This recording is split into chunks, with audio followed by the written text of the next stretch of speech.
Welcome to Beyond the Beard. This is the media arm for the Brotherhood. We are a community of men gathering together to go on expeditions, to do workshops, trainings, teachings, life-changing events. And the Beyond the Beard podcast is the media arm and the outlet for that. So we can discuss anything, any topics, mental health. We can discuss themes that we see in mental health. We can discuss ways to get better. We can discuss things that you can implement in your life and tools. So today we have Hugo Metcalfe, one of my best friends, and now, as of today, director of the company. So thanks ever so much for joining, brother. It's been a real pleasure to have you on this journey. And yeah, today we're just going to discuss a few things. So maybe explain about who you are so people know, and then we'll jump straight into it. By all means, brother. So my name is Hugo. I'm a psychologist and psychotherapist by training and trade. I studied forensic psychology, worked at that for a while down in South London, in lots of prison systems and things like that. And then started training in clinical psychology, left the NHS and trained as a psychotherapist and spent most of my days turning a bunch of academic and clinical knowledge into actual things that we can do to look after our mental health and well-being. I'm interested in that. I'm interested in how we translate theory into practice, ideas into action, that sort of thing. Amazing, brother. Thanks for the share.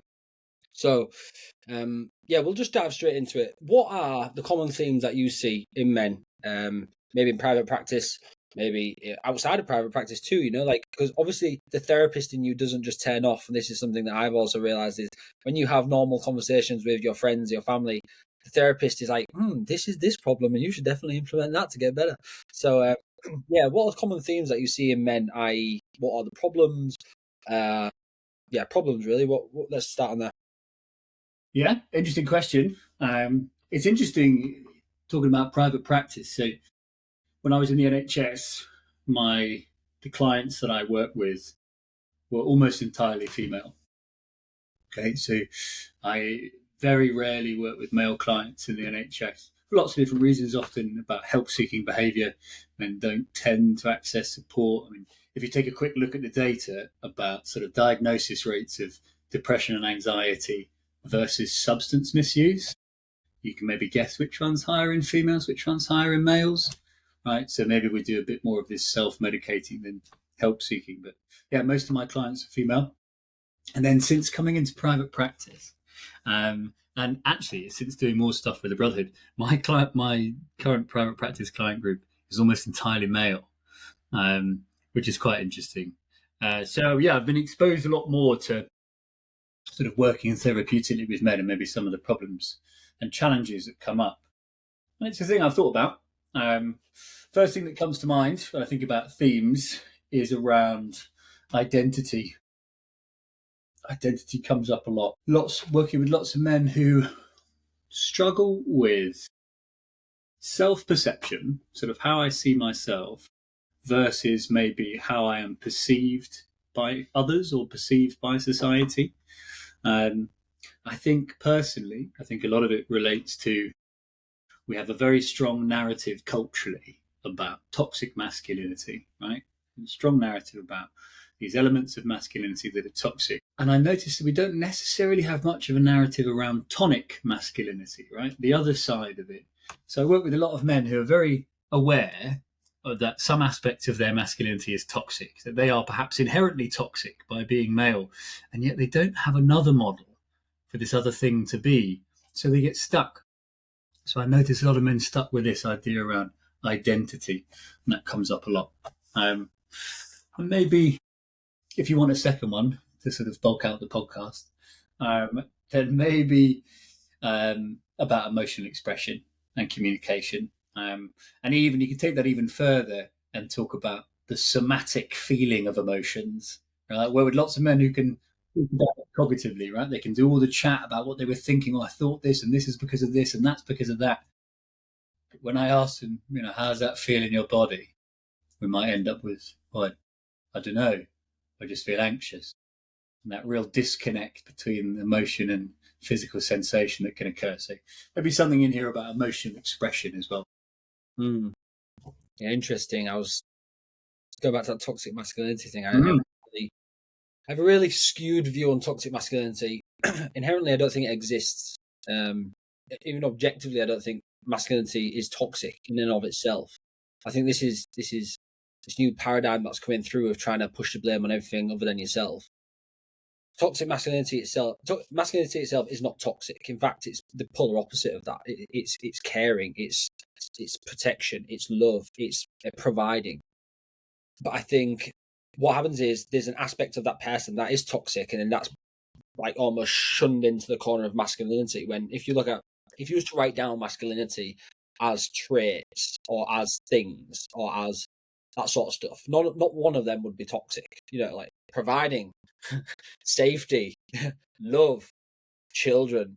All these things are born from the heart, I think. So when we discuss toxic masculinity, what's one way that, or maybe you've never thought of this, so maybe this is a good discussion point, is what's one way that we can sort of change the perspective on toxic masculinity to be an aspect of that person that they need to work on individually, rather than branching or overlaying masculinity as a whole as toxic? Nice broad topic to start with, brother. And contentious topic. Yeah, I think the challenge here, right, okay, is about models of masculinity. Right? What are we talking about? When somebody says toxic masculinity, what is it specifically you're talking about? Right? Because you'll probably come down to behaviors, right? Some sort of behaviors that people do. So yeah, I can definitely agree that there are definitely some unhelpful behaviors, challenging behaviors that can cause harm. I'm kind of the opinion, brother, that I don't think anything or anyone is toxic. I think I have a big problem with this phrase because it ties into a bit about what you said about shifting the blame to others. Because if I can just say, this is toxic, that person is toxic, this relationship's toxic, this thing is toxic, I sort of do this big typecasting thing, right? And I get that other people's behaviors and situations can be incredibly challenging and unhelpful and harmful. But I think when we use these phrases like, this person is toxic, that is toxic, what we miss is the stuff that's going on, all the communications that are occurring, right, that make up those behaviors. And I think I tend to lean more towards compassion and holding that position of curiosity. What is it they're trying to say? What is being communicated? Doesn't mean you have to hang out with these people if they cause you harm. Probably a good idea not to. I'm not entirely sure that just using a blanket label of toxic is going to get us anywhere new, anywhere different. So the challenge, I suppose, brother, is what are the behaviours that we're talking about? Aggression, usually. Aggression, anytime and it's different. When I talk to toxic masculinity to men compared to that of a woman, this is also, I feel, an interesting topic, is if I was to ask a woman what's toxic masculinity, they're like assertiveness, they would say dominance, they would say aggression, these sorts of feelings of the man powering over the woman, making or forcing them, or feeling that they are forced into submission, or forced into the feelings of being underneath the male. Whereas when I talk to toxic masculinity, about toxic masculinity with men, it's usually,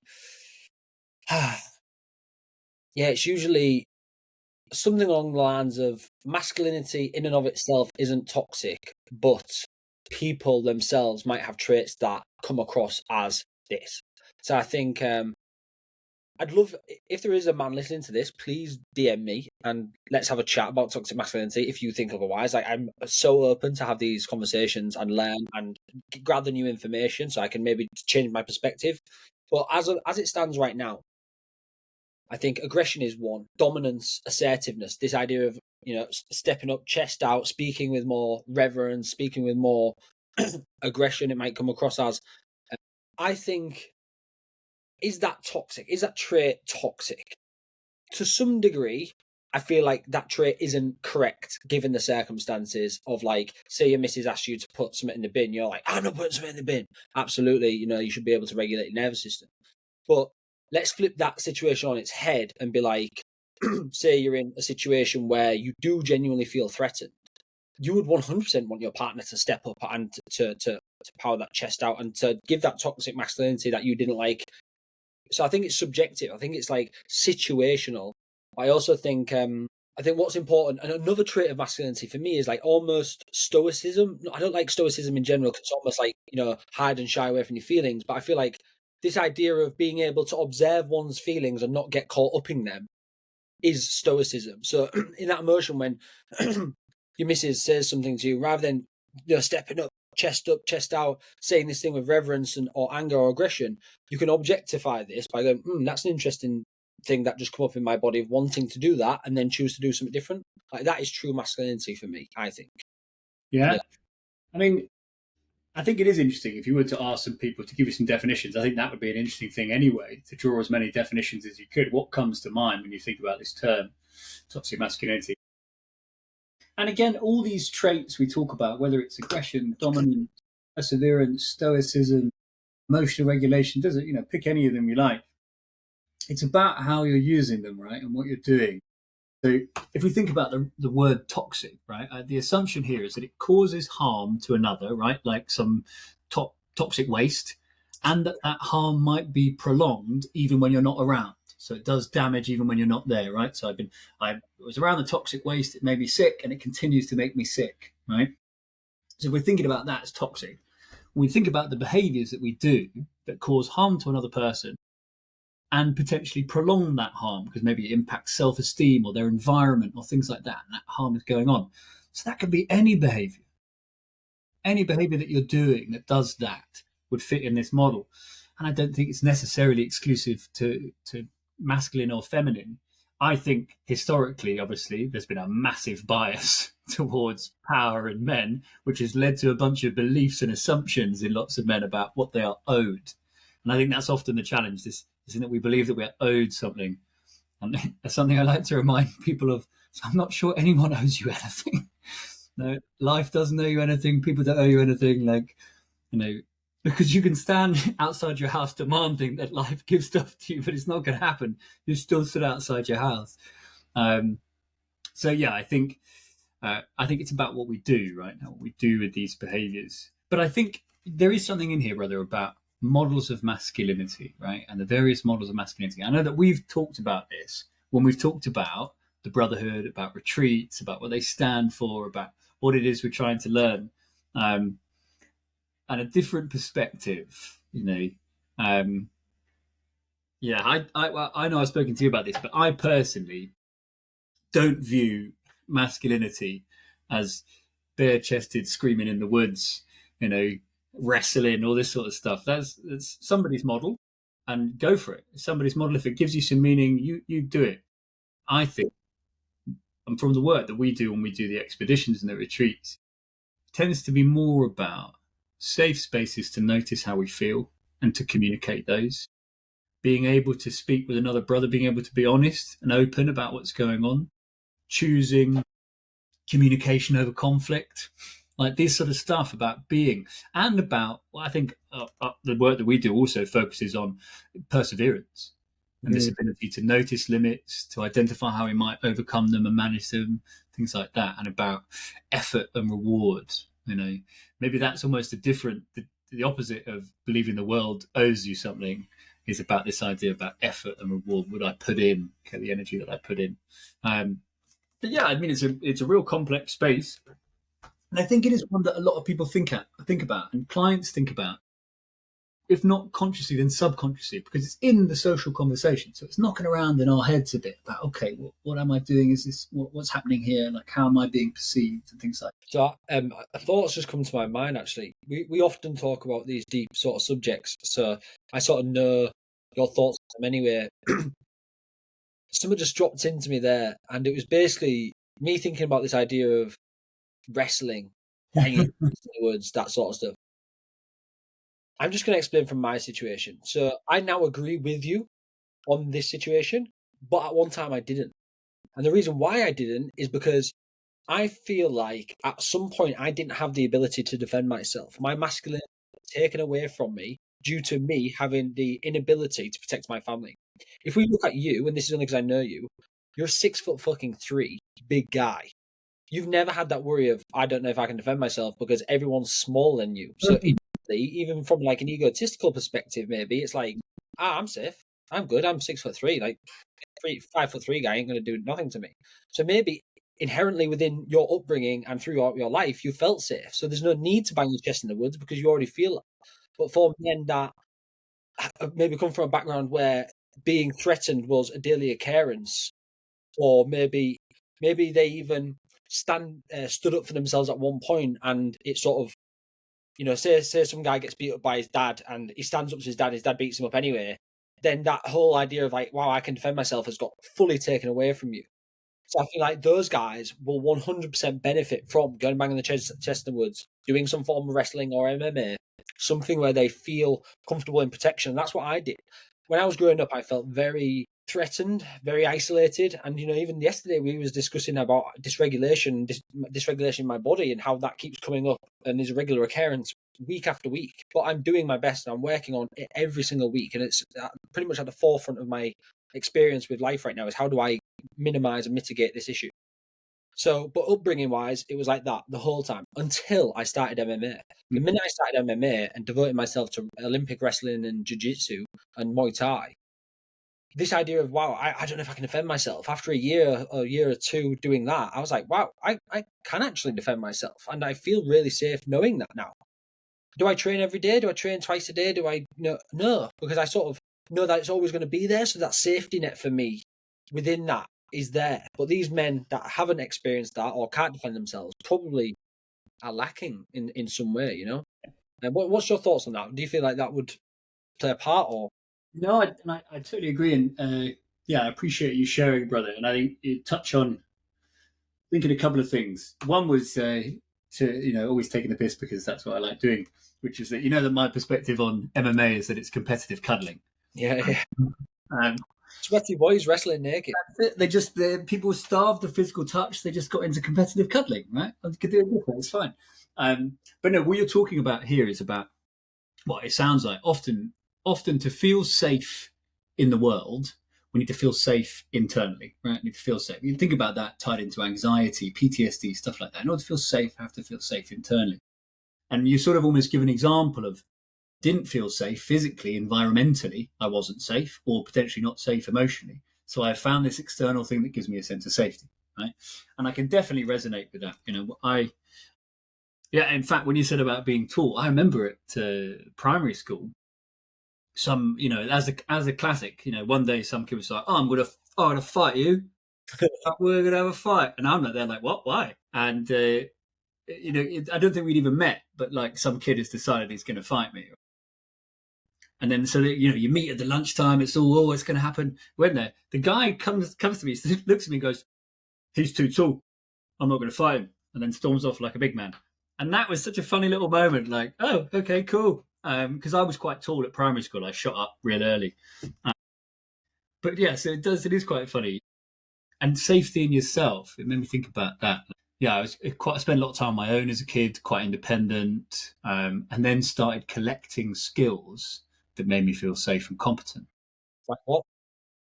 All these sort of expedition, outdoor skills, bushcraft skills. I learned to fly a plane, motorcycles, whatever it is that I'm fine on my own.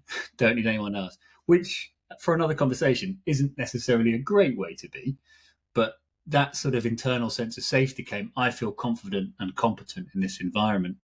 And then when I studied Krav Maga for a bit, I trained in that, and it did change how I felt walking down the street. I felt even more safe and comfortable. I was like, I'm going to be all right. This will be okay. And it did change. Not only that's changed that sort of feeling of safety. So yeah, very much. And looking for that sense of internal safety, you might do it by learning a martial art, right?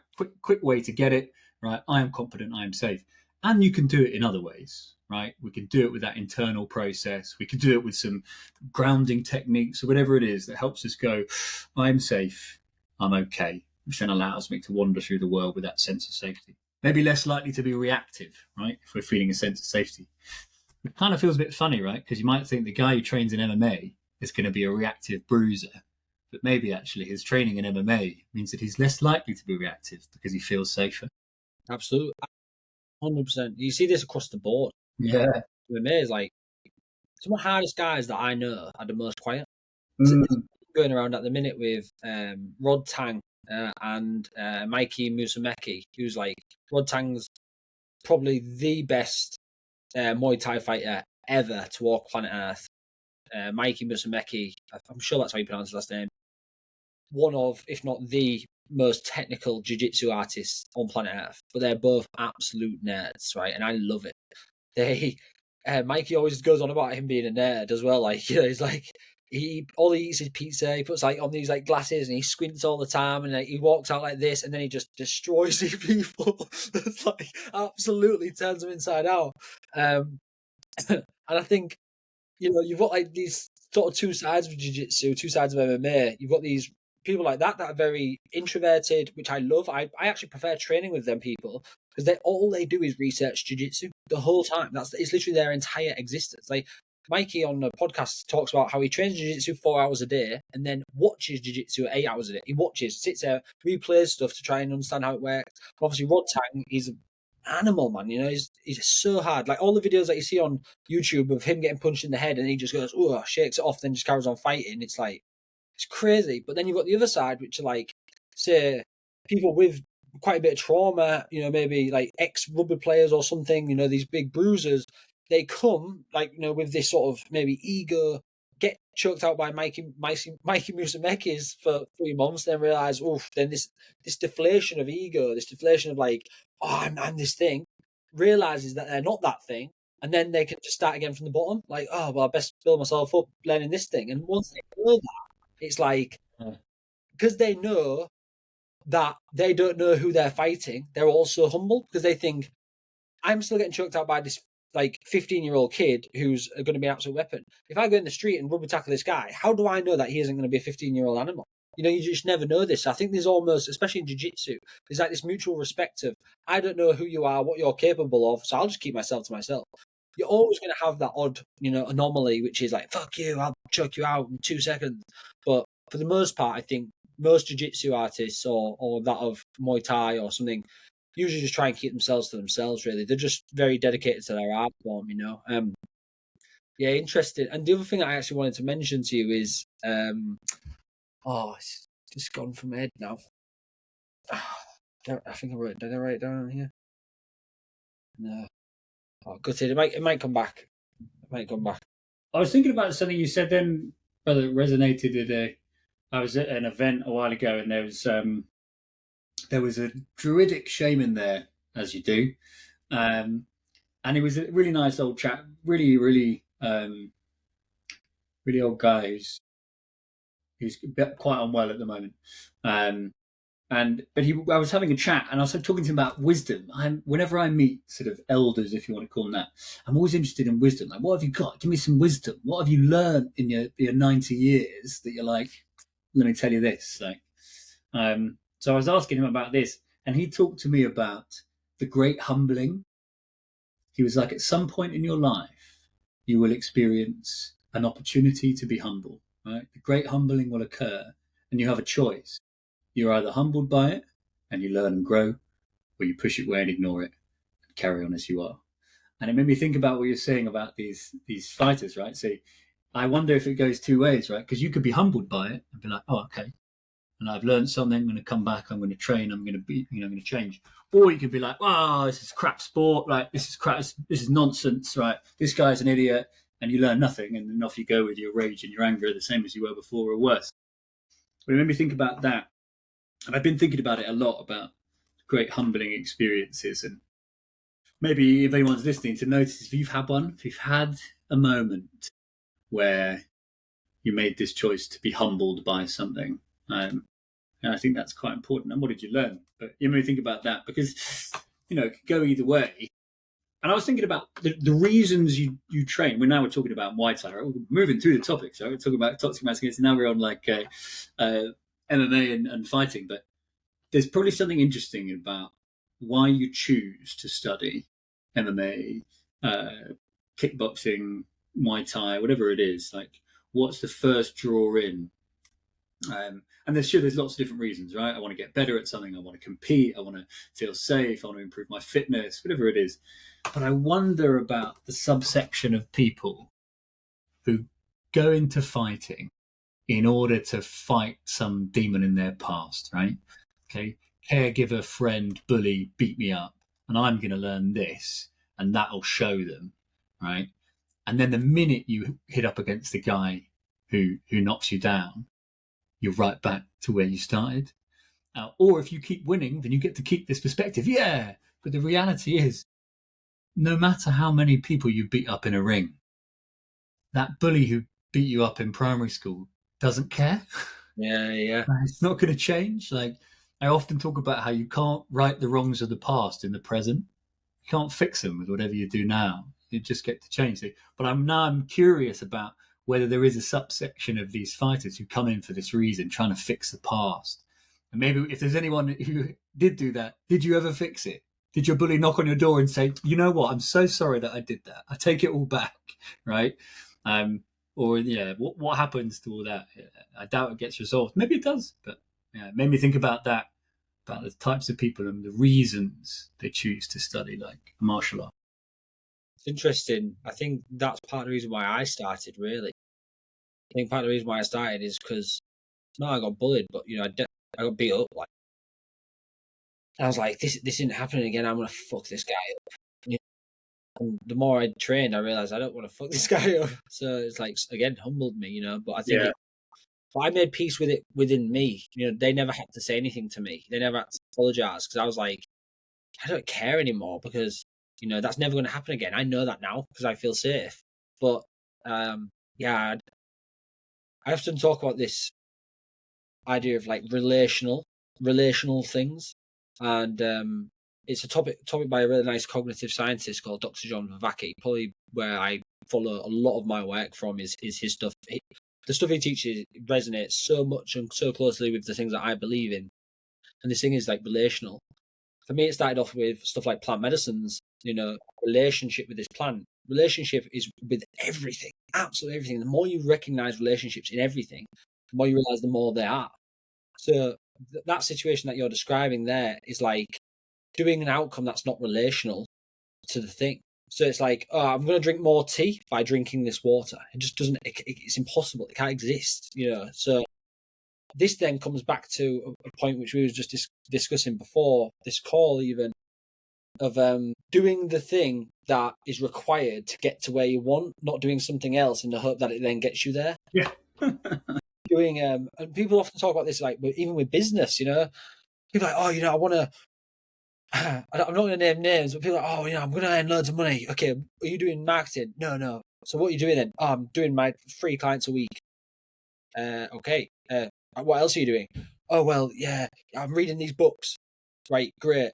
Are you doing the thing? So it's like they're doing all this other stuff apart from the thing that is actually needed to do. So I think this comes back to what you're saying there about, is the feeling of being unsafe going to be resolved by you going to MMA? Probably, if you look at it more objectively and think, okay, I'm going to do this because then I can feel safe walking down the street, which will give me more safety throughout the day, which will then teach my body that it is safe, and then I will feel safer majority of the time.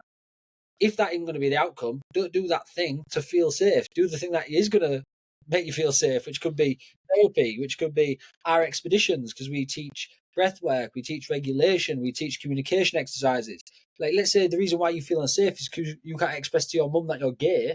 Come to us and we will do communication exercises where we can hold our space and communicate to our mum in an effective way that if she does get triggered or whatever's gone on, or this worry that you've got of expressing to your mum that you're this way, then comes back on you the way that you perceived it, we can mitigate that or change the way that you're going to feel about her reaction on our retreat. So that's what's going to get to the main cause, is doing the thing that's required to achieve the goal. And it's broader, right? Because if you're going to learn MMA to feel safe, right, which is great if that does it for you, but if you feel unsafe because you feel anxious or you're having difficulty in relationships, you can't really punch your anxiety or cuddle it to the ground. It doesn't always happen. So you kind of want to develop skills that allow you to manage, you know, what is it that is making you feel unsafe? What is it that is concerning? If what makes you feel unsafe is that you worry that you might get beaten up down the street and you feel vulnerable, then maybe actually your martial art does help you with that. Great. If your worry is about people's perceptions of you, well, maybe that's less important. Or if your worry is about germs or relationships or things like that. Again, learning MMA may not help you with that, right? Yeah. So thinking about, understand what it is that makes you feel unsafe, and think about there are broader strategies that you can use to help you with that, right? There are broader things that you can do. And as we keep pointing out, self-awareness has got to be step one. The ability to have, you kind of described it earlier, the observer mind. How do I notice myself thinking and feeling? How do I step outside occasionally and go, I'm feeling quite angry right now. Okay, rather than, I'm furious, why'd you do this? You made me angry. My personal favorite, you made me angry, which is simply not true. Like, you're angry because you're angry. They didn't make you do it. Like, your emotions are yours. So, people do all sorts of strategies. I was talking about this the other day with substance use, right? And substance use is okay. I was reading a piece of research actually, which kind of ties into the fighting stuff, which is about. I was looking at some research around cannabis use, and it was a piece of research that just came out, and it was looking at essentially the association between the reasons that people chose for starting to use cannabis, so why they started using cannabis, and the relationship between that and later life challenges, paranoia, mental health issues, schizophrenia, things like that. And what they found was that the people that chose to use cannabis for fun, right? I'm going to do this for fun. This would be fun and interesting, right? Were less likely to have these negative mental health outcomes versus the people that chose to do it in order to manage their anxiety, to manage low mood, to manage psychosis even, right?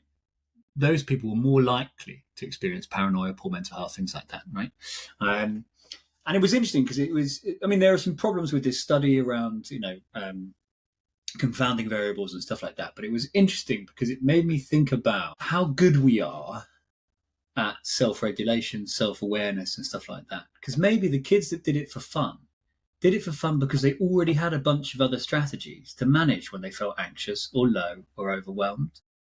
Whereas the kids who were doing it to manage their anxiety and low mood, that was the only thing they could think of because they didn't have any other ones. They had no other strategies at hand. So I was thinking about that. Do we have, but how we develop these skills to manage, to regulate, like before any of the other stuff, I'd almost say start with that. Before you do the MMA, before you do whatever it is, have a look and see what you do, what skills you've got for self-regulation. It made me think about that again, about why we pick the things we pick. I was just talking there. I just wrote a little thing down. Do you know what that study that you're explaining there literally goes the complete opposite of what I've experienced? Okay, yeah. Very interesting because the people that, from my experience, especially working with indigenous plants in Peru and stuff, is the people that use that stuff with the intention that this is going to work and show it respect and reverence, they get so much more back from it than somebody who's just going to smoke a joint in a nightclub to get high. Although they have a great time, no doubt, they're enjoying it. I feel like this intention is important. Why are you doing that? The other thing that I don't agree with, especially in the plant medicine world, stuff like medicating with cannabis, etc., is this taking that thing in the hope that then you will just get better. Like, I don't agree with that at all. I feel like there has to be other components put in place and other teachings put in place that then eventually you can come off the cannabis, because it isn't a lifelong thing. You want to fully be able to manage everything by yourself and have the whole human experience without any substances, or as little substances as possible. Life itself without any substances is just as crazy as life with substances. But what's happened is people have blocked experiences or parts of their life off to make themselves feel in quotation marks safe, but they still don't because they're taking substances to cover that thing. So my question is, thinking about that study, that's almost saying to me that outcomes are inevitable regardless. So let's say someone's suffering with anxiety. Let's just use me because I don't want to put it on someone else, but let's use me, right? So before I started my plant medicine journey, I was having panic attacks daily, daily. Like it was horrible. Like, I had suicidal thoughts, attempted suicide a few times. Since I started my plant medicine journey, went to Peru, trained with these indigenous tribes, and really, really took it seriously, you know, and not only just took these plants in the hope that they would fix me, but also researched countless hours and hours and hours weekly, every week, implementing stuff like breath work, stuff like somatic exercises, returning back to the body, acceptance and commitment therapy. That was huge for me too, and still is huge for me. You know, looking at these different sorts of areas of my life, I think, do I still have anxiety? I would say no. Do I still get anxious? Absolutely yes. Do I have panic attacks? I'd say in the last 6 years since I got off opiates, I have probably had maybe 5 panic attacks, which is crazy compared to that of what it was before. So do I feel like my outcome is inevitable, i.e., am I going to have anxiety for the rest of my life? Probably not. Like, I don't think that. I think that there is going to get a point where I get anxious because the feelings of anxiety are normal. Like, that's the other thing is, like, people think like, oh my God, I'm anxious. I've got anxiety. Bro, you haven't. You don't have anxiety. You are just feeling anxious, and that is okay. But with that study, these people that I'd say are taking cannabis because they have bipolar, let's say they're taking cannabis because they have self-diagnosed ADHD. A lot of these stuff are self-diagnosed things. I think the outcomes are going to be inevitable. Schizophrenia, I feel like I don't think that you could just turn schizophrenia off, like especially taking psychedelics. Like, that's probably the worst thing that you could do, you know. And anyone that comes to me and says, I want to do this, I'd be like, whoa, go speak to your GP, because that is like a no-go, you know? But those outcomes, I think, are inevitable. Like, people with like serious mental health disorders, not belief systems or things that you can mitigate with breath work and stuff like that, they are inevitable. So I think if we're going to look at that study, I'd like to know how many of them had underlying issues that couldn't be fixed with breath work, somatic exercises, acceptance commitment therapy, cognitive behavioral therapy, psychotherapy, psychology, you know, these sorts of things. What's your thoughts on that? Do people have inevitable outcomes, or can they change that based off what they implement in their life? Yeah, I don't. I definitely don't think there's inevitable outcomes, and the research doesn't support it either. Right? You've got a combination of genetics, environmental factors, epigenetics, neurobiology, as well as the social, environmental, the sort of stuff that plays in. So no, very much so. And it's interesting when when you were talking, I was sort of thinking, do you credit this sort of the change in yourself, the improvement, to the sort of plant medicine journey? 100%, yeah, 100%. It definitely has. It definitely gave me, man, it saved my life. Really, it really did save my life. Yeah, if it wasn't for plant medicines, I'd be dead. Like, you know, I sort of got given the predicament, and people are going to think I'm mental by saying this, but I sort of got given the predicament where these plants spoke to me and said, you have 2 options here. Like, you can devote yourself to working with plants and to helping people and teaching people the ways of the wisdom and that you gain from these sort of indigenous tribes and these plants, or you can leave this, because I was in a psychiatric ward at the time, so I was probably off my nut as well on loads of drugs that they were giving me, but or I had the option to, and this was this voice inside my head, and it said, you have the option to do that, or you have the option to leave this place, stay on these drugs, go straight back to where you're from, get another 200 diazepam, and you'll be dead. Like, and I remember sitting there, and I was in there for about 6 weeks or something, and I was in like this padded room, wasn't even allowed a phone charger in case I hung myself with it. You know, it was like super. Someone come and checked on me and flashed the light on me every 5 minutes. It was all through the night. It was crazy. I remember sitting there and thinking about this for days and days and days and days, and I just thought, like, part of me was thinking, I don't know if I actually want to be better, because I actually quite like being depressed because people help me, and I've never had help in my life. Or do I take ownership of my life and think, do I want to be depressed forever, or do I want to make a step in the right direction and actually change finally this opportunity that I've got here? I thought, what's the worst that could happen? If I had to go down the plant medicine route and it didn't work, then I'd be back in the same position I am anyway. Like, I'm at the lowest of the low here. Like, it can't get any worse than this other than death. As long as I can come back to this place and then start again, maybe. So I give it a go and really devote myself to plant medicines. Went over to Peru, spent weeks with the indigenous tribes, and even like simple things that you learn from these tribes that are not induced of plant medicines. It's so amazing, really. It is. They teach about basically acceptance and commitment therapy without using these frames, really. And they teach about like slowing down. Like slowing down is huge in Peru. Like they don't work like we work this 9 to 5 job. That doesn't exist really from what I experienced. It was they work for. And this comes back to, I don't want to go on too many tangents, but this sort of comes back to where I developed this course for meaning and purpose. Is within there they have sort of like two meanings or two life's purpose. They have innate purpose, which is like survival, going into the jungle, getting food, making sure your house is waterproof and your missus has got cooking water.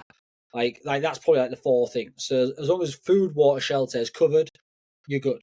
The other purpose is just your interests, really, things that you actually find fulfilling. So that's like innate purpose, chosen purpose. So that's one thing that I learned from these people in Peru. But that wasn't a teaching that they give me. It was me doing this plant medicine, and then within the magic of the plant medicine for the next few days, watching and analysing and just like viewing. I don't think I would have been able to see that if it wasn't for this external perspective that plant medicines give me, because I was able to just sit there outside of myself. I'm sat here, but I was able to like look from here and be like, that's interesting. Oh, that's what they're doing. It was like these downloads. It was like this wisdom, this information.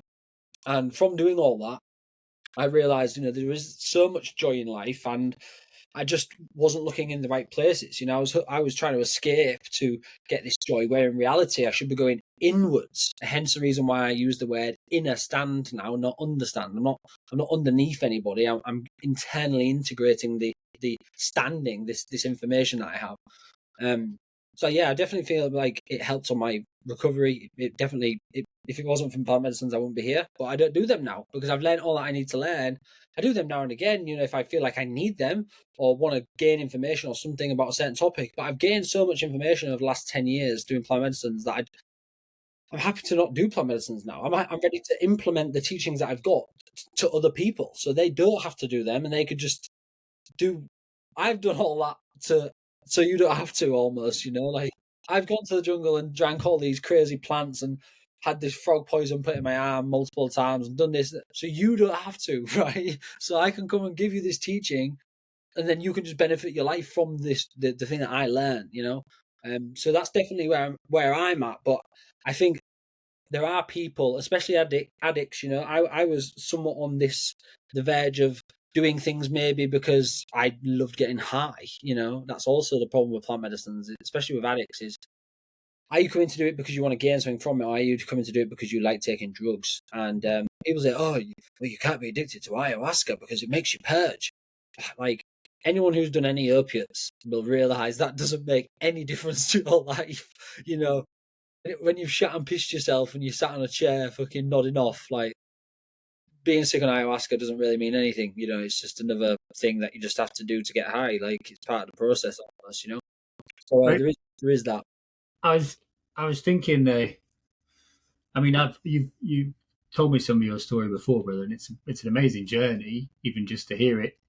And I was thinking, maybe a bit like the cannabis, right? When people turn to substances, and even in a simple way, I'm always like, so you talk about, the ayahuasca or the plant medicines give you this thing, and I'd almost lightly challenge, and I'll say, was it the ayahuasca that gave you the thing, or was it that you suddenly got a sense of purpose, and you got a sense of meaning, and you spent some time reflecting, and you did some acceptance commitments therapy, even non-officially, and you spent time with people who cared about you?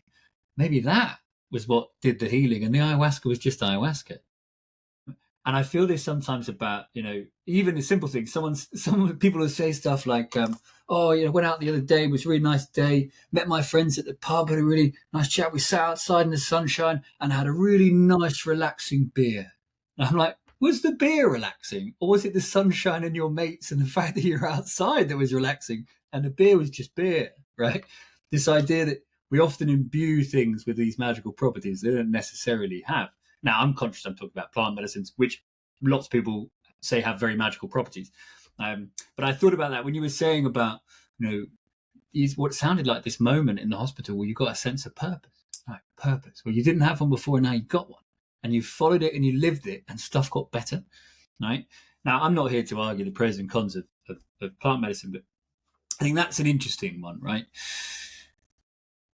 nothing is foretold, right? And whatever you use to go wherever you need to go is fine. But often I think about, what are the other stuff underneath, right? What is the stuff that it's giving you, right? Because often that's actually the healing thing. Because the problem you might have, right? And you give an example, right? So if you lean fully into the reason my life is better is because of plant medicines, what happens, right, when your life gets shit again? You go, I better get on the plant medicines, or else that'll be the reason my life's gone a bit shit.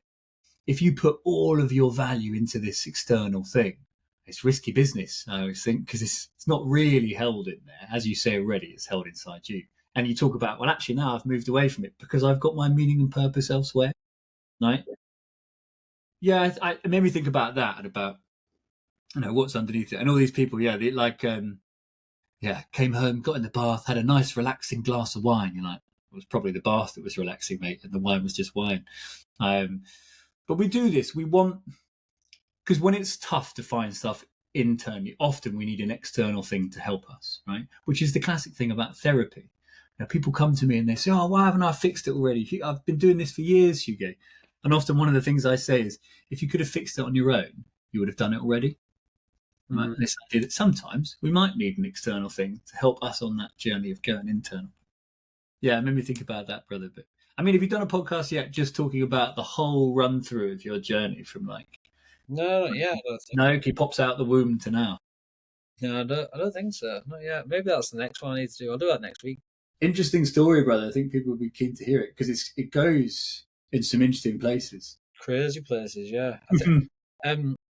Yeah, I'll do that next week, actually. I'll just write that down on my phone now while we do podcasts. So, yeah, the single plant medicines is such an interesting topic. Even like what you're saying there about giving the process of the outcome to something external. I feel when I think about that, and I sit with that now, even with my eyes closed now, just thinking about this ayahuasca, this medicine. Was it the ayahuasca that did that, or was it me? Mm-hmm. I feel like ayahuasca was my therapist almost, because ayahuasca. I've said this to you loads. Is one of the things that I really struggled with growing up, especially with severe ADHD that was undiagnosed until probably like the last few years. Nobody understood me at all, not a single person. And this is when I come to you, for therapy. I said, look, I want you to be my therapist because I feel like you're the only person that's understand me. It was like the person I was talking to was this conscious human being that wasn't just going through a fucking tick box. It was like, okay, well, once you share your problems to me, let's figure this out together. It was like a sense of belonging with the therapist of like, oh, this outcome is you better, right? How do we get there? Whereas like all the other therapists and all the other people that I spoke to in the past are you depressed? Oh yeah, tick, right? Okay. Do you have a capital T trauma? Oh yeah, right. You're depressed because your mum died then. What? No, I'm not. I've told you I'm not. I've already sorted that out. Let's actually discuss the other things that I'm talking about. No. It's definitely your mum. It's like you don't get anywhere. Whereas with ayahuasca, I remember the first time I drank ayahuasca, nothing really happened. A lot happened after, but I didn't really get much from it. I did get loads from it, but I had to explain. But as I sort of delved in, the more she understood me, the more I felt seen and heard. Really, the more that this spirit, because it's from my experience, it's external. It's outside of yourself. It's not. You meet a being or an entity of sorts, and you can discuss topics. It's got to the point where I could drink the medicine, and I can get basically a Q&A. I can ask a question, get an answer back. That took 10 years to facilitate that relationship, back to relationship. Everything's built over time. If you go drink the medicine once, you're going to be so dumbfounded by what's going on. You're like, what the fuck? And, you're going to be crazy. But as I drank the medicine over the last 10 years, I realized, wow, this is relational. This thing's outside of myself and I can speak to it. So I could go in there and say, why do I feel down recently? Could you give me the pointer? Boom, answer there. So then I know that I can then leave that ceremony and do integrative work on the issue that she's mentioned to me for the next 3 weeks, 4 weeks, every day. And then after 3 or 4 weeks doing it every day, you're pretty much good to go again. So that's what I'm saying now. I use it for certain things, to get information so then I can implement that in my real life. But again, I think we worked together, it wasn't me and it wasn't her. It was this relationship we had that allowed us to figure things out together. I felt seen, I felt heard, I felt understood by this by this medicine, where no one else give me that. But I think if I was to have that with a therapist, that was to truly take Yeah. the fucking checkbook away. I've done CBT 3 times and it just didn't work. It just Yeah. didn't work on me. Like every time I just felt more depressed because this person was just ticking boxes. And then my latest therapist, my current one is amazing. Dave, he's absolutely amazing. We work really well together, and he triggers the life out of me in a really good way, which is really beautiful. But my therapist before that, she wanted to do CBT, and we started. I just said, like, look, this just isn't working. Like, I need you to be a human being now and not a tick box. Like, and she said, I'll speak to my advisor or supervisor or something. And I said, look, I'm happy just to meet and talk to you as a human. I don't need any advice. I don't need you to try and tell me what to do. I already know what to do. I've been doing this for 10 years. What I need is someone to understand me or try and understand me or want to understand me and want to listen to me and want to hear me what I'm saying. So we started doing that and the relationship changed. The relationship, I then felt, wow, I'm actually getting something from this. In reality, majority of the time, we know all the answers. And I come back to this quote of, you cannot see the label from inside the jar. When I'm in this bottle, I can't read the label. But when someone else is outside and say, oh, I actually noticed last week that you said this. Does that still stand? I'm like, oh, fuck. All these like little golden nuggets. She hasn't done anything other than listen to me, heard me, saw what I said, and then relayed my information back to me so then I can make a decision about myself. That's like a great therapist to me, really. So I think, yeah, the situation with the medicine is it's relational, but it doesn't work for everybody. That's also important to note. Is if you are thinking or you're on the edge of it, don't just go, oh, well, I'm going to do it then. Really sit with it. What is it that you're looking for from that? Can I do that without that? Or do I need that? Or come and talk to me. I've 10 years worth of experience in the medicine world. I will happily. I say no to more people than I say yes to with plant medicines because not everyone should be taking them. It's very, very, very, very, very fine line between, yeah, I think this would be really beneficial for you, or you're just another person just wanting to get high and using it as a means to say, oh, well, it's plant medicine, it's okay. Yeah. Go on. I mean, the relationship you describe with ayahuasca or plant medicines is an ideal therapeutic relationship.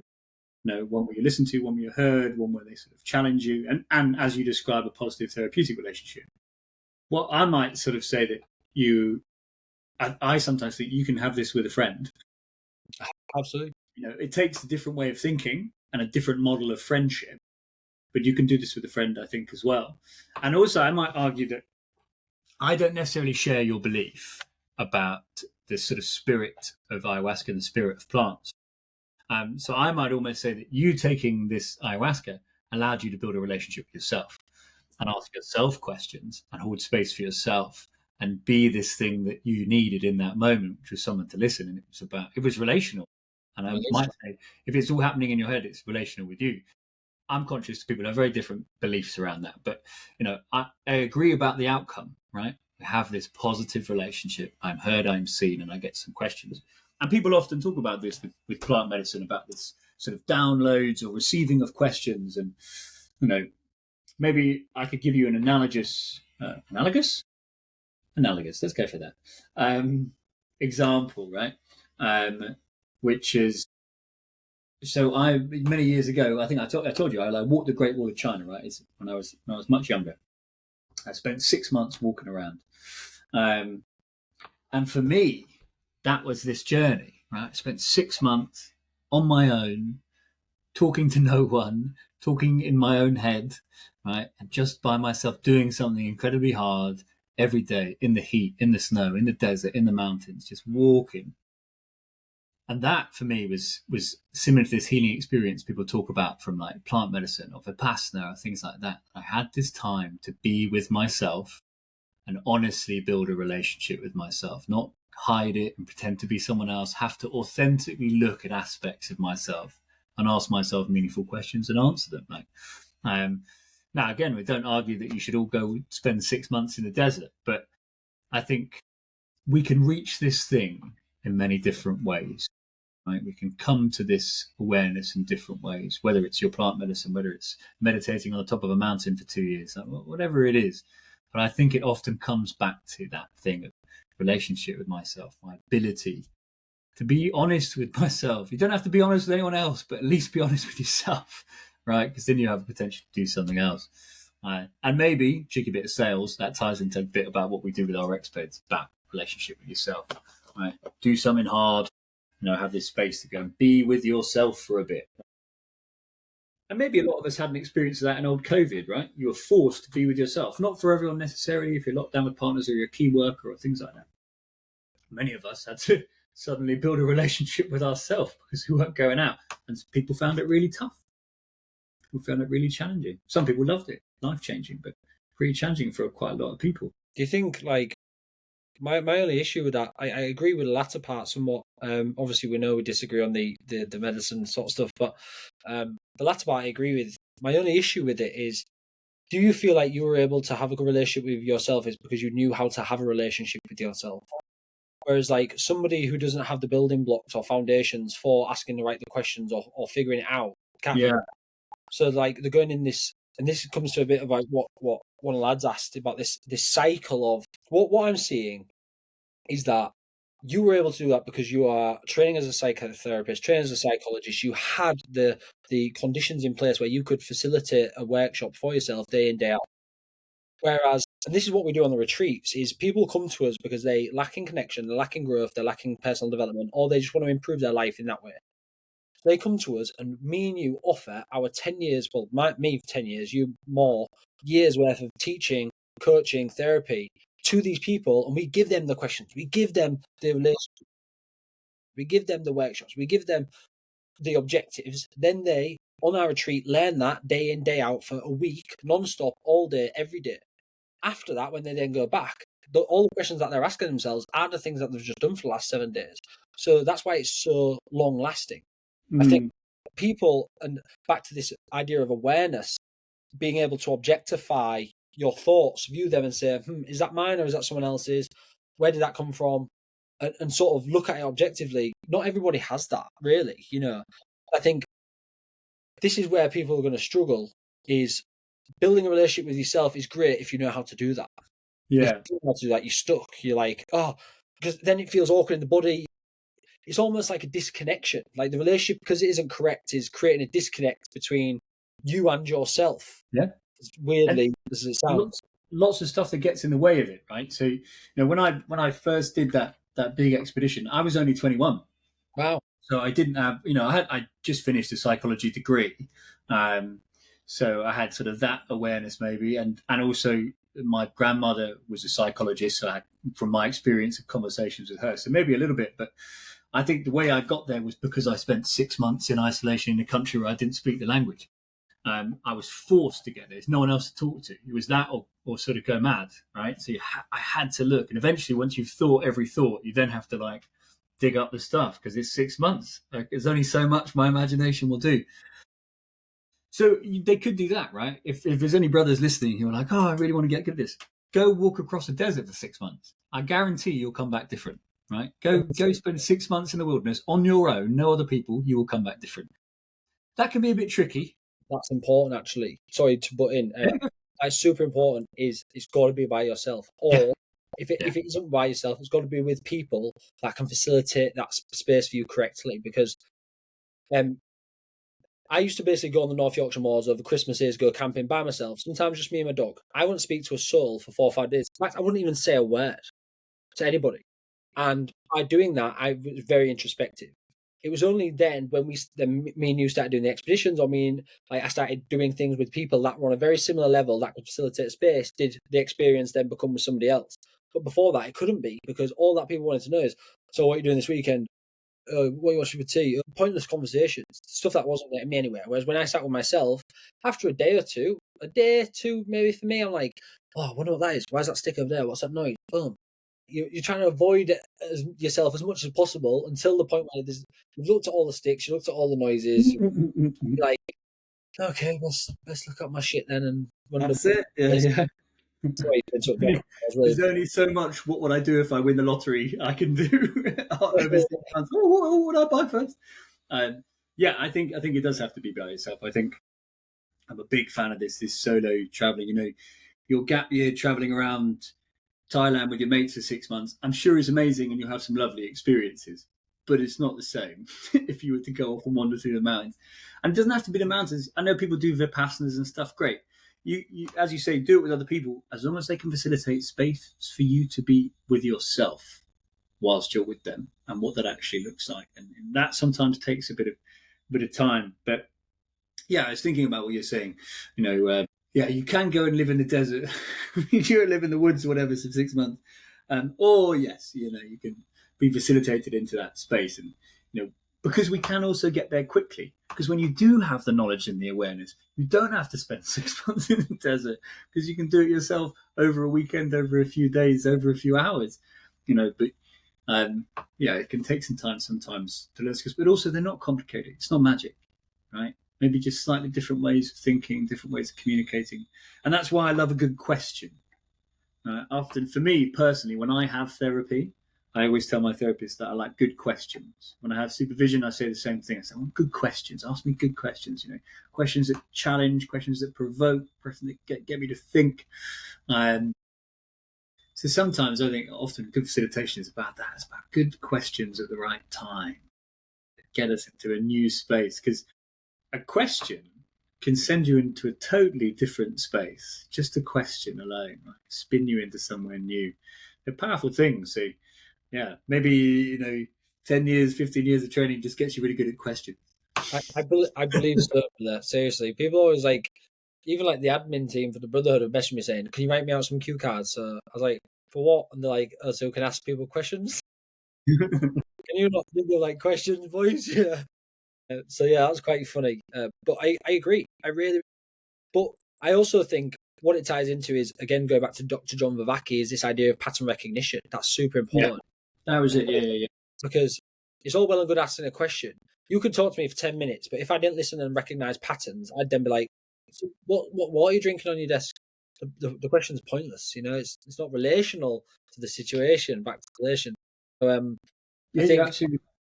yeah, acknowledging what they're saying, and recognizing a pattern or contradictions too. This is also important. Is I do this a lot in my coaching. Is someone will tell me a story, but then in the next breath they're telling me the opposite. It's almost like an oxymoron. So I say, what I'm noticing is that when you discuss yourself in third person, you speak about yourself this way, but when you discuss yourself as I am statements, you speak about yourself that way. I'm just wondering why that is.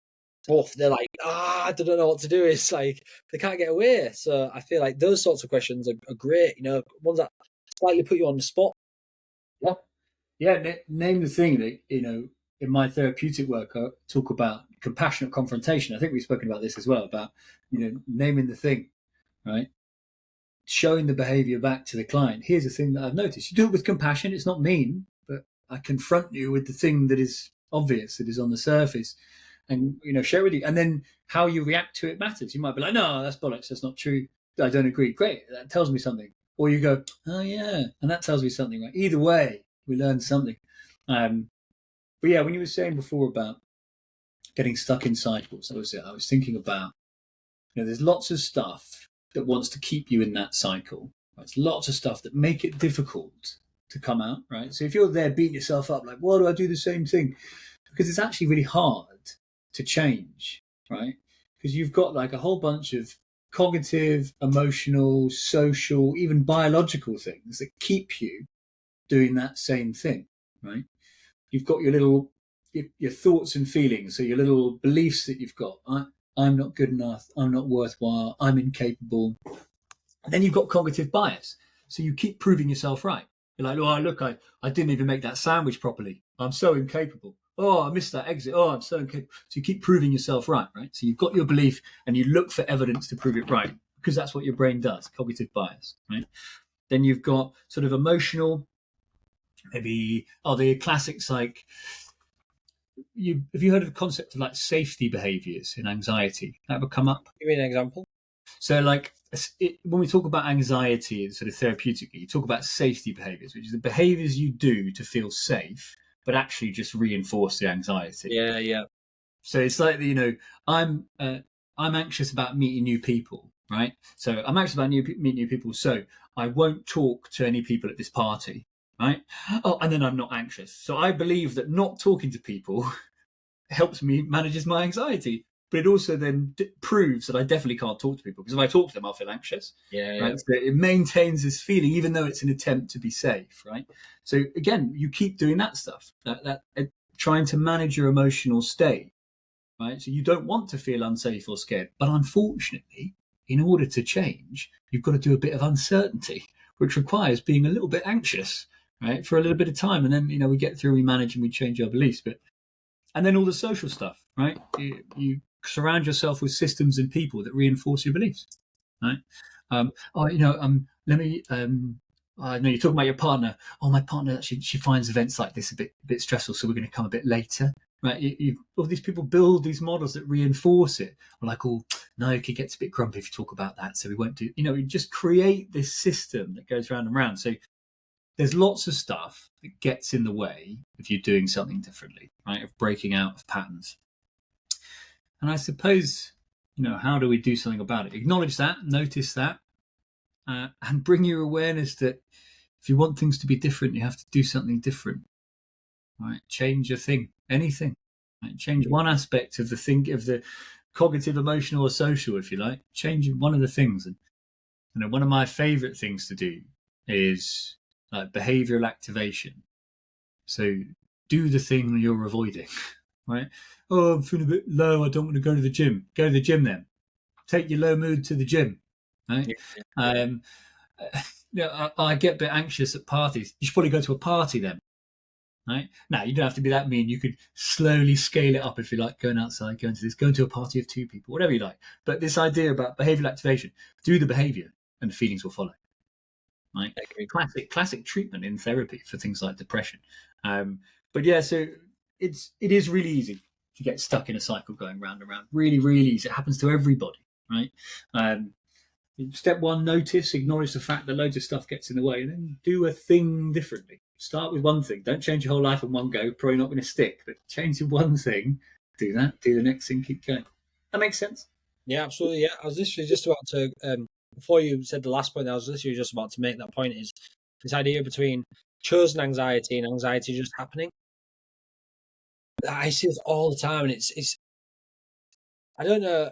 As a therapist, you could say that things annoy you in therapy. This is something that fucks me right off.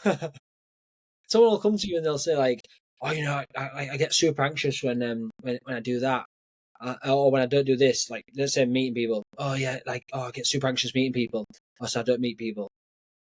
But she's going to reinforce that not meeting people makes you anxious. So what you're doing is, rather than choosing just to meet someone and be anxious for a short period of time, for a few times, you're choosing to not do that intentionally, but underlyingly then get anxiety back. So your chosen anxiety is in not getting anxious in the moment to be anxious in the future. So you're sacrificing the now for then, or vice versa. So, and this is so frustrating because I'm trying to like point this out to people, say, hey, but like look at how you're sacrificing the future anxiety for now. Like, if you could take that and just have that courage, that discipline to be like, you know what, this is going to be shit, but I'm going to go for it. I'm going to give it my best shot and do that 4, 5, 6, 10 times. I promise you now, if you do the thing that you said would make you anxious, it will. That's true. It will then subside every time you do it to the point where you then don't get anxious without doing that thing. So if let's just use meeting new people. If I say, right, I'm meeting new people makes me anxious, so I don't meet new people and now I'm anxious anyway.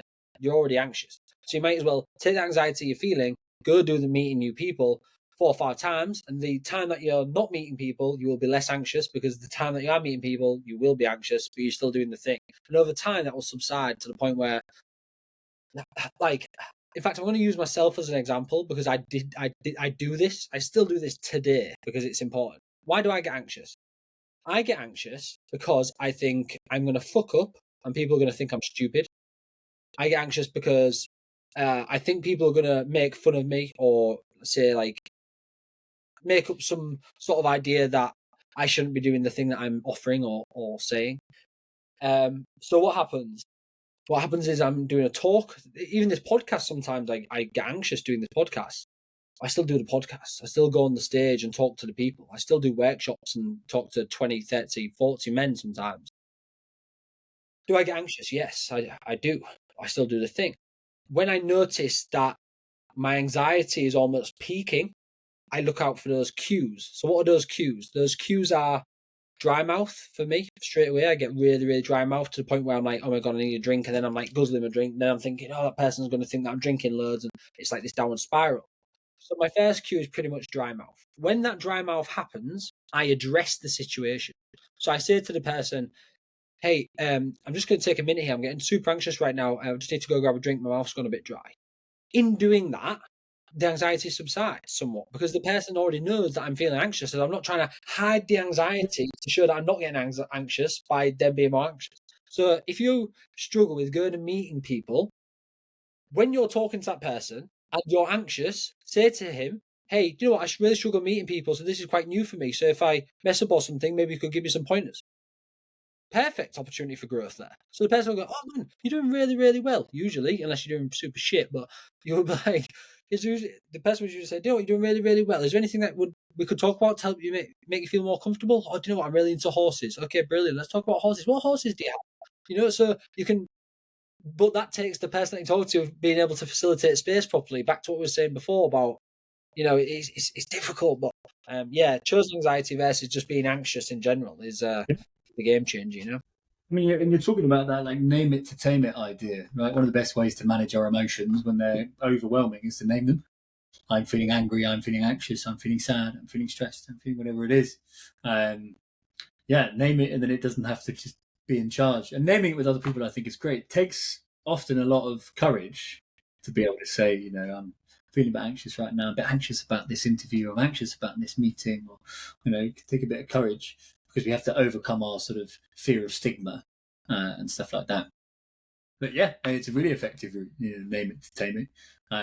I sometimes maybe I don't get annoyed, but I'll sometimes go to the far end. I think we've talked about something similar where, you know, if somebody comes to me and says, you go, you know, I find being around other people really overwhelming, really anxiety provoking, and I get really worried about, you know, how they'll see me, and it causes me to become really agitated, and then I leave, and it's really impacting my life, and it's really stressful. And then I might say something like, you know, I've got weirdly enough, actually, there's a new solution that's just come out for this type of anxiety. It's just research came out the other day about it. Do you want me to share it? Okay, so just don't ever see anyone else again. Done. You'll never be anxious again. Never see another human being. Your anxiety will be solved. It'll be fine. And usually they're like, well, no, I do want to see people. I'm like, okay, so we want to see people, right? Okay, so how can we do this? How can we overcome this thing, right? You know, take it to the extreme end of like, okay, boom, let's do this. Let's never do it again. Oh, I don't want that. I'm like, okay, well, there's your motivation to not want that. Let's do something else then, right? Because this current strategy isn't working. But yeah, I think, yeah, as you say, anxiety is a normal human experience, right? And asking yourself what you're worried about, worried about, think I'm stupid, then, you know, you can test that out if you like. You can go hang out with people and you can ask them, do you think I'm stupid? And most likely they'll be like, no. You'll be like, okay. You could add that evidence to your pile of evidence. Like, okay, they're not stupid. I was thinking about something about that this morning. I was thinking about beliefs people have, core beliefs. This is weirdly maybe related, maybe not, but I thought about this morning. I thought people say things like, people are untrustworthy. People are really untrustworthy. And so they have this negative belief of other people and it impacts their relationships with other people and they're a bit standoffish or aggressive. Why? Because people are untrustworthy, Hugo. And I say, how do you know that? They said, well, you know, loads of people I've met been untrustworthy. And I say, how many people have you met, do you think? Like, I don't know. What do you mean? I'm like, well, there's 8 billion people on the planet. So how many have you met? They might be like, oh, I don't know, like a couple thousand. I'm quite a popular guy. But like, right, 2,000 people and you've built a model of humanity. 2,000 out of 8 billion. And you reckon people are untrustworthy. That's some weird maths, man. If somebody came to you and said, I did a study the other day, 0.0000001% of people love cats. Therefore, everyone loves cats. You'd be like, oh, I don't love cats. Yeah.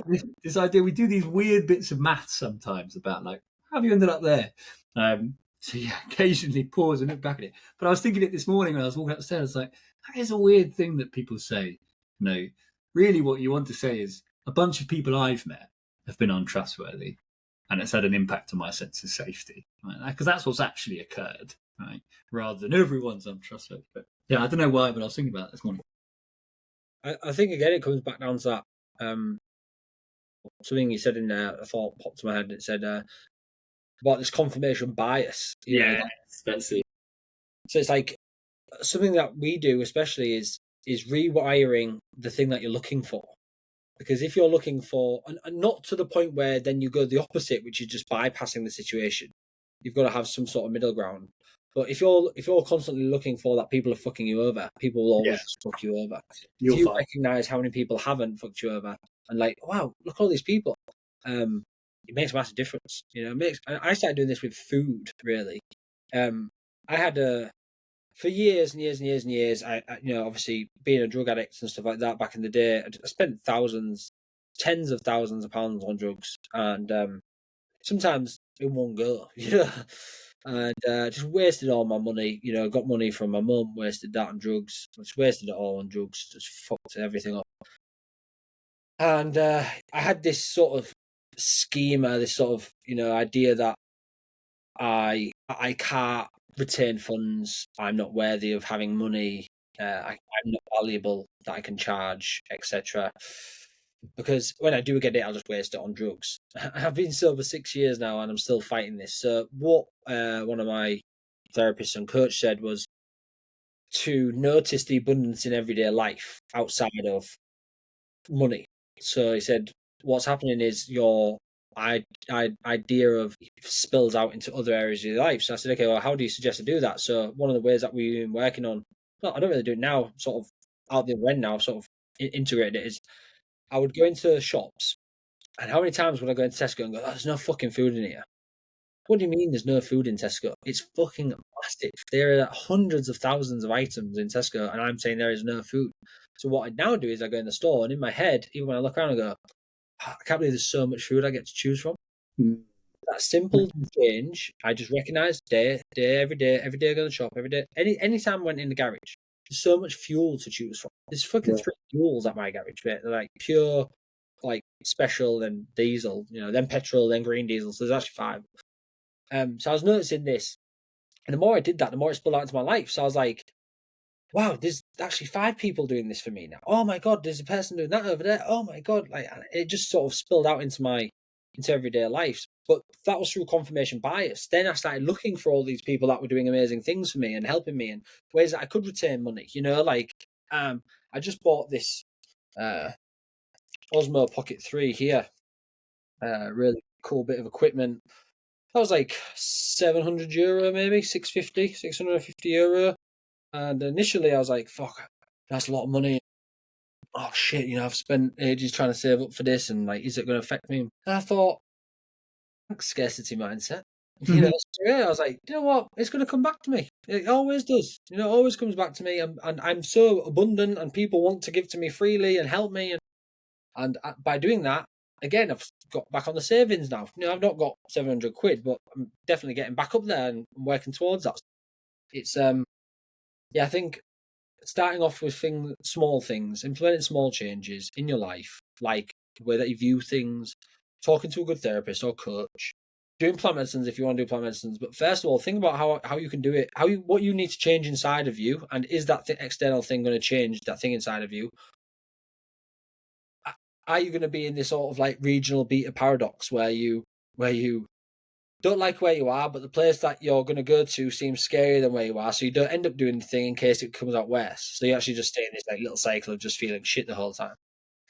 Start off small, do little changes, and speak to one of us. And if you're looking out if you're wondering where Naoki is, just walk into your local Tesco. He'll be standing at the front, just going, "Whoa, look at all this food!" Thanking the food. Brother, I feel like we're coming to the end here.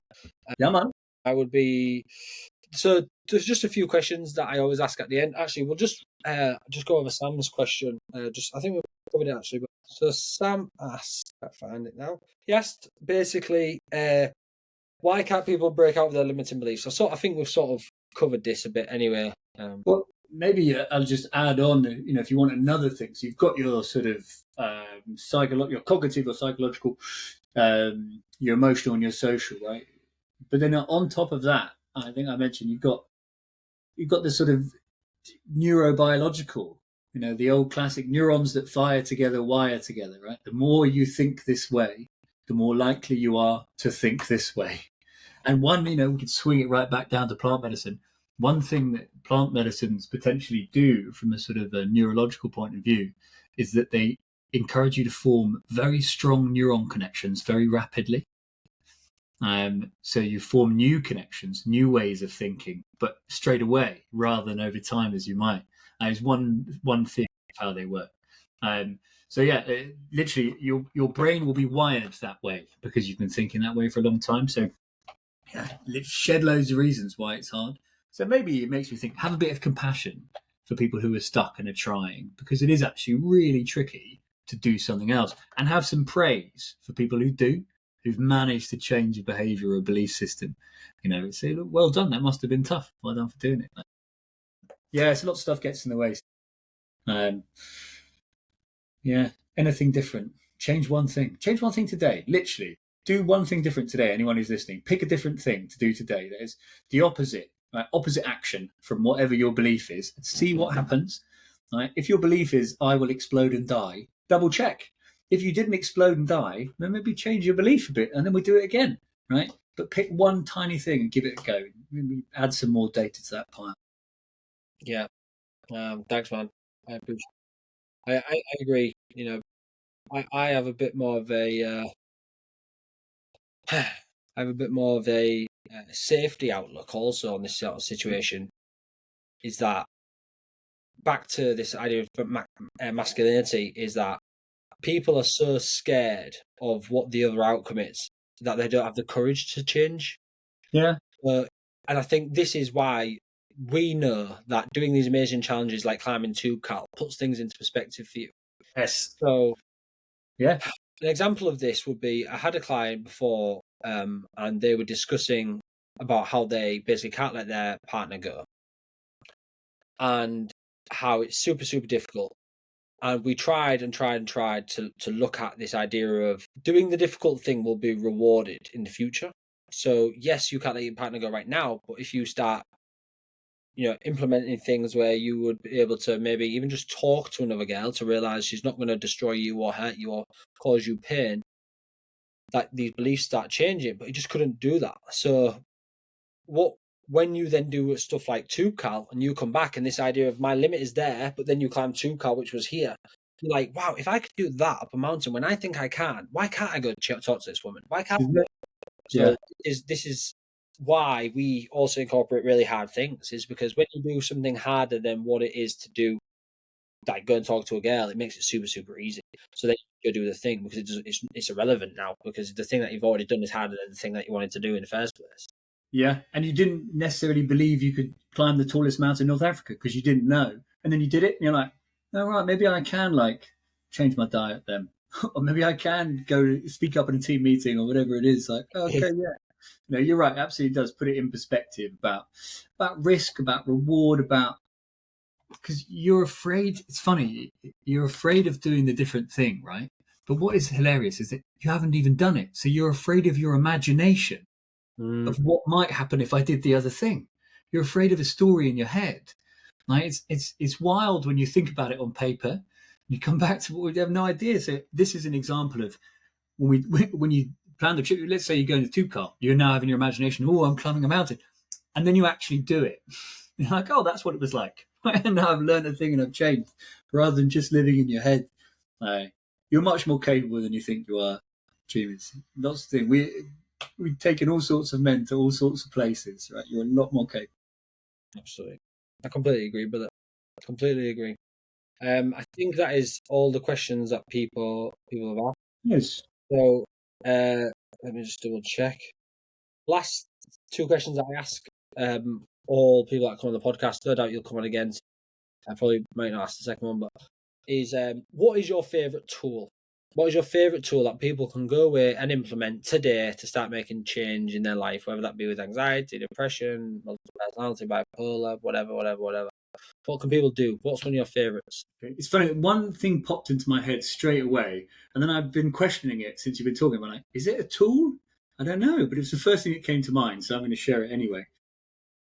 And it was the question, what does that give you?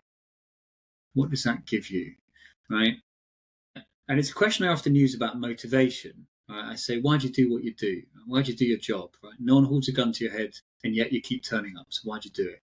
Right? And then someone will come up with an answer. They're like, for money, Hugo, or because I like helping people, or something like that. And then I say, great, what does that give you? Why is that important? And I say, well, helping people is a really good idea, Hugo. It makes the world a better place. I say, why is making the world a better place important? What does that give you?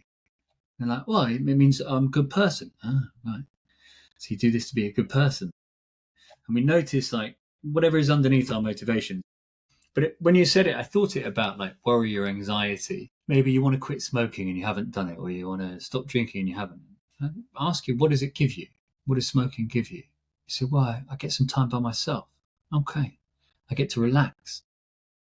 Right? And I notice these benefits. And then I think, well, are there other ways you can get time on your own? Are there other ways you can relax? I think I love that question, right? To ask of anything that we're doing, what does it give you? Because it gives you something, otherwise you wouldn't do it. And if we can be a bit more curious about that, about the function of a behavior, A, we can be a bit more gentle with ourselves. B, we can find other stuff that meets the function. Right? So even if you pick something tough, your anxiety. In fact, you gave us a great example, Naoki, about depression and being in hospital. What does it give you? People give me their attention. People care about me. People spend time with me. Right? Then we notice the stuff that's underneath it. And I think that stuff's really rich because it gives us other opportunities for change. So I'm not sure if it's a tool, but it was the first thing that came to mind, this question of, and what does it give you? I'm sure people can take that away and reflect on that. And, you know, when they're thinking about something in their lives, they can ask themselves, what is this giving me right now? Yeah. I had to do that with the depression is, even part of me still today, if I'm brutally honest, still likes having depression and feeling down. And because people fucking care then. You know, people don't care when you're happy. They don't ask you how you are. They don't like, or if you're buzzing, sometimes even people are jealous. So it's like, now I've got to deal with all these jealous people that want to be in a position that I'm in. And I don't want to be in this position because when I'm not in this position, then people care about me. So it's like center of, I'm the center of what's going on, you know, quite egotistical, but also it feels fucking nice for people to ask and care and hold you and hug you and fucking, yeah. So that's part of the reason why I struggled with letting go of depression for years and years and years and years. You know, obviously, again, later finding out that I have extreme ADHD was definitely an understanding of these extreme highs and lows. So I know that they sort of come around now, but when they do come around, I just expressed to my partner or my friend, I'm like, hey, could we meet up today? Because I'm really feeling like I just need some support today. But then I might not need him again for a week, and that's okay too. But I'm happy that I don't need him now. You know, as before, when I did feel good, I was like, I feel good. This is weird. I don't like this. Right, let's get back to feeling shit. The more I feel depressed, the more people care about me, you know. Yeah. Because my core belief was no one cared for me. Yeah, that's it. It's you know. Yeah, I mean, and you're not alone in that, brother. I think often it's hard to look at this stuff, but it's important. And almost if you want to turn it into something else, you could maybe add to it, you know, what does it give me and what does it cost me? Right? Because your depression and your time also cost you something, right? Probably cost you relationships and connection and things like that. Or, you know, cost me lots of fucking money. This is it. Like, so we can almost do stuff like that as well. You can do a light cost benefit analysis. What does it give me? What does it cost me? My life. Yeah. And then when we notice that, we think we can almost do in our heads then, is it worth it? Do I want to keep doing it or do I want to do something else? And can I get those needs that it gives me in another way? If what you need is to feel loved and cared for, what are you doing in your life that gives you that? And what can you change to get more? Yeah, nice, brother. That's a beautiful little ending for us there. So yeah, thanks ever so much for coming on the pod, bro. No worries. I'm sure we'll do this again. If you have any people that you think would be great for this podcast, just get them to jump on. With a message or something. It'd be great to get some more people on. Next week, I'm going to be talking about my story as per request. Nice. So that'd be really cool. Maybe give people a bit of insight into myself and my life and how I come to doing the thing that I do now. So just to finish off, we do have some amazing retreats coming up. Our next retreat is in March. You can go on the website, my website, the Brotherhood community.com, and on there is a page called Mount Toubkal. On Mount Toubkal, you can pay in full today. This is the cheapest it's ever going to be. So, if you go on there and you pay for that in full, it comes with a bundle of t-shirts and jumpers, and I think it's 600 for that, for a t-shirt, jumper, and Mount Toubkal for March 2026. Alongside that, we do have some more dates coming out for next year. One of them is a facilitation training program. I think that's it. Is it April or May? We're aiming for around then, yeah. We'll put some dates out hopefully in the next couple of weeks. Yeah, so that'll be for April and May. Another one to potentially, should we tell them about the old 2027?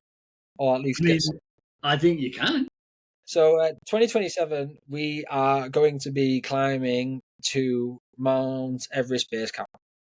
It is going to be one of our higher end offers, and the reason being is because we want to ensure that we can give people a really, really life-changing event and not be scraping and diving, and want to provide a good quality retreat for people that are really interested in taking their mental health serious, their growth serious, and doing some life-changing event. So that's coming out in 2027.